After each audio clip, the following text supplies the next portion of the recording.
سلام دوستان، به چنل خودتون خوش اومدید. رادیو شب راوی قصه های شماست.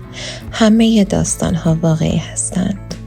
اگه عضو کانال ما نشدید دکمه سابسکرایب رو بزنید و علامت زنگوله کنارش رو فشار بدید تا اولین نفر از ویدیوهای ما با خبر بشید. کویر پرماجرا. چشامو باز کردم، دیدم لخت مادرزاد وسط چادر خوابیدن. فقط یه پتو تابستونی نازک رومه. دیدم بچه ها همه بیرون دارن میزنن و میرقصن. دم غروب بود و هوا داشت خنک میشد کم کم. هرچی گشتم تیشرتمو پیدا نکردم. شلوارکم و بدون لباسی پوشیدم و رفتم بیرون. با سر و صورت پف کرده شروع کردم به رقصیدن که همه با تیکه های سنگین ازم پذیرایی کردن و خندیدیم. یکم نشستیم، صحبت شد که بریم سمت اصفهان. شب توی هتل باشیم. کویر خطرناکه و تعدادمون کمه که من و بقیه پسر مخالفت کردیم، چون سریهای قبلی هم اومده بودیم. اتفاق خاصی نیفتاده بود، فقط سرمایه شب شاید اذیتمون میکرد که مجهز بودیم. رفتیم یه گشتی تو صحرا زدیم و کلی عکس و فیلم گرفتیم دم گرگومیش. تا شب شد باز شروع کردیم مشروب خوردن و زدن و رقصیدن. تو کل این مدت داشتم دیوونه میشدم. فقط بند لباس زیرشم پاری شده بود. بدون لباس زیر اون سینه‌هاش زیر لباس خیلی داشت دلبری میکرد. آخر شب همه یکی یکی داشتن میرفتن بخوابن که آخر سر یکی من موندم و اشکان کنار آتیش نشسته بودیم. کمازاده از سکوت لذت میبردیم. آسنا و دنیا هم داشتن یواش یواش وسایل رو جمع میکردن. اشکان یهو بلند شد و گفت دیگه نمیتونم تحمل کنم، ما باید بریم بخوابیم. هر صدایی هم که شنیدیم دیگه شرمنده. خندیدیم یکم. گفتم راحت باشین، ولی لاشی نباش. کار تموم شد بیا پست نگهبانی رو ازم تحویل بگیر. ما هم زندگی 2 نفره داریم. خندید و گفت مخلصتم هستم، چشم. و رفتن تو چادر و صداهاشون از ملچ و ملوچ شروع شد. منم دیگه رد داده بودم. آتنا رو صدا کردم، گفتم بیا بشین، ولش کن، وسایل فردا جمع میکنیم. از رو صندلی رفتم روی زیلو نشستم.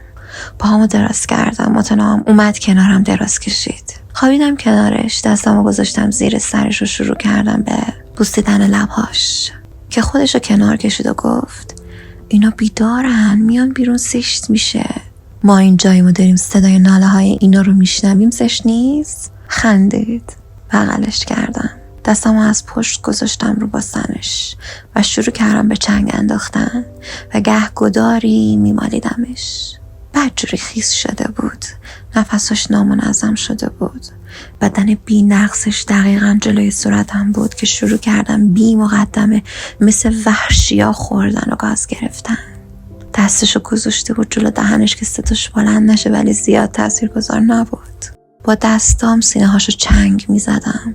با خودم گفتم امشب من باید با این رابطه داشته باشم.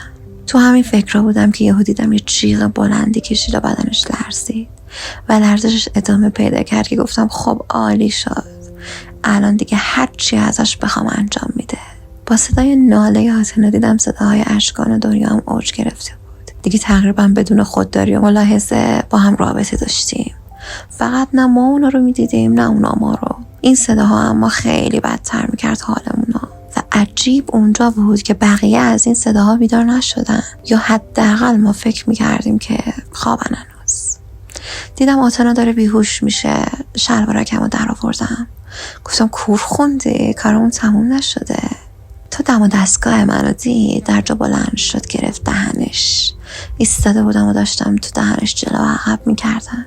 از یه طرف صدای اوق زدن‌های آتنا، از اون طرف هم ناله‌های دنیا و اشکان داغم کرده بود و آمپر چسبونده بودم. تو دهن آتنا تمام محتویات کمرم خالی کردم. چشامو باز کردم، دیدم صورت آتنا از اشک خیس شده.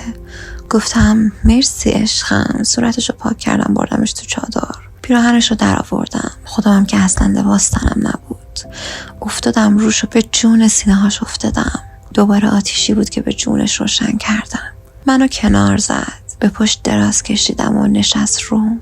بی‌رحمانه بالا و پایین میکرد که 2 صحنه حس کردم ممکنه دم و دستگاهم بشکنه با ضرباتی که میزد هر بار.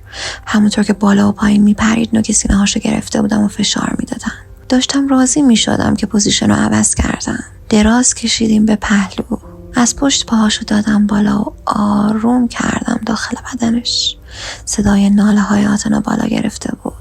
از اون طرفم صدای جلو عقب کردن های اشکان می اومد. حس کردم یه لحظه آتنا داره راضی میشه که درش آوردم و با دستم شروع کردم به جلو عقب کردن و مالیدن که جیغ کشید که اگه جلوی دهنش نمی گرفتم همه رو بیدار کرده بود. آتنا دیگه بیهوش همون جوری افتاده بود بغلم و پشتش به من بود که گفتم الان بهترین موقع است که رابطه از عقب رو تجربه کنم باش. دم و دستگاه من کاملا به خاطر کارهای آتنا خیس بود. آروم گذاشتمش در عقبش.